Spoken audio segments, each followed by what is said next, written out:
Ang maling pagtatapon ng basura ay hindi lamang problema ng kalye.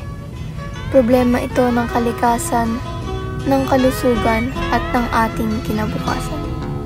Wala ka bang napapansin sa iyong mga kapaligiran? Kay dumi na ng hangin, pati na ang mga ilog natin. Hindi nga masama ang pag-unlad at malayo-layo na rin ang ating narating. Ngunit masdan mo ang tubig sa dagat, dati kulay